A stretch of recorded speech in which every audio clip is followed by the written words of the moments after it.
একই আদেশের অধীনে অনুষ্ঠিত নির্বাচন একটা হালাল হয়ে গেল, একটা হারাম হয়ে গেল। সেই স্থানীয় সরকারের প্রতিটি স্তরে নির্বাচিত জনপ্রতিনিধিরাই দায়িত্ব পালন করবে।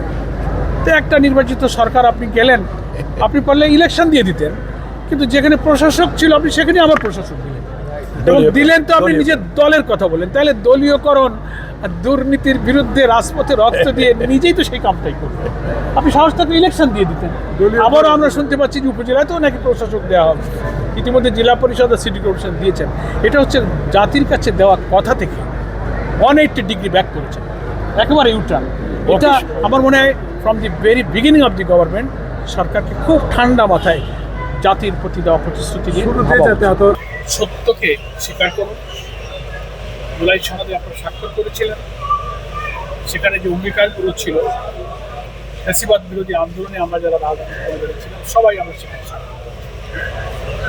সেই অঙ্গীকারের মধ্যে অন্যতম একটা হলো যে আমরা এই জুলাই সনদকে সম্পূর্ণ আমরা বাস্তবায়ন। আরেকটা প্রতিশ্রুতি আছে যে এই জুলাই সনদকে আদালতে কোনো দল চ্যালেঞ্জ করবে। দুর্ভাগ্যজনক দেখছি যে সম্পূর্ণরূপে বাস্তবায়ন না করার পথে কিন্তু বিএনপি হাঁটছে। অথচ আরেকটা দুঃখজনক দেখা গেল যে ইনডাইরেক্টলি পরোক্ষভাবে একটা পক্ষকে দিয়ে আদালতে আবার একটা রিট করিয়ে দিয়ে এটাকে সাবজুডিস বানাবার একটা হাস্যস্কর ঘটনা। সমুদ্রের গর্জনে ভিন্ন স্বাদের সামুদ্রিক খাবারের ভরপুর আয়োজন উপভোগ করতে আজই চলে আসুন প্যাসিফিক বিচ লাউঞ্জ ক্যাফে কক্সবাজারে। যাতে ওনারা বলতে পারেন যে আমরা তো করিনি, অন্য কেউ করেছি।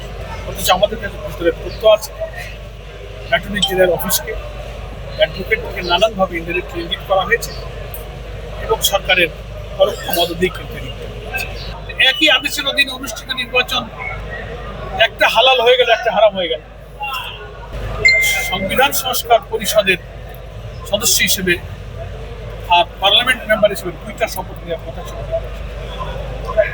একই প্রেসিডেন্সিয়াল অর্ডারই কিন্তু দুইটা ইলেকশন হয়েছে, গণভোট হয়েছে, জাতীয় নির্বাচন একই। এটাকে তো আপনি অন কাইন্ড অফ বিচারিত।